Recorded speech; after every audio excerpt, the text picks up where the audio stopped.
कथावाचक कथा करके जा रहे थे तो रास्ते में वो भयंकर प्रेत प्रकट हो गया। बार बार इधर उधर उधर प्रकट होता। कई बार घटना ऐसी देखी है, आंखों देखी है, वो तभी समझ में आता प्रेत है जब कभी इधर कभी सामने कभी पीछे कभी आगे। अब वो तो एक पूर्व के समय में था तो एक हाथ में लालटेन थी संध्या के समय, एक हाथ में पोथी थी भागवत की, वो छू सकता नहीं था, बार बार भयावह रूप रखता। उन्होंने कहा कि हमें लग गया है पता कि आप अधोगति को प्राप्त कोई जीव हो, प्रेत योनि को प्राप्त हो, थोड़ा तो डर लग रहा है हमें, पर हमें तुम छू नहीं सकते हो क्योंकि मैं नाम जपता हूं, मेरे साथ भागवत है। प्रेत ने आए समीप आकर कहा कि डर नहीं लग रहा तो अब मैं तुमसे बात करता हूं, मैं तुम्हें तंग करने नहीं आया।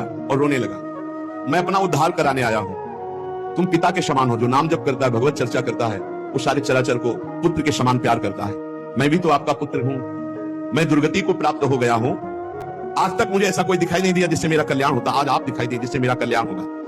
मैं बुडवा नाम का प्रेत हूं जो पानी में ही रहता हूं पर पानी नहीं पी सकता, बड़ी दुर्गति होती है। इसी तालाब में रहता हूं, रास्ते से निकलने वालों को देखता रहता हूं कि कोई ऐसा निकले जो मेरा उद्धार कर दे।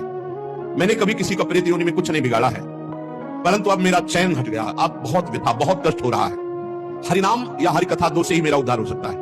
और रो रो करके दूर से ऐसे गिर पड़ा चरणों में। तो उन्होंने कहा अगर ऐसी बात है तो आज आप चैन से जहां चाहो रह लो, कल से मैं अपने घर में आपको निमंत्रण देता हूं आना, और घर में ही हम 7 दिन भगवान की कथा कहेंगे, तुम्हारा कल्याण हो जाएगा। और हर कथा की शाम को नाम कीर्तन तुम्हारे लिए करेंगे।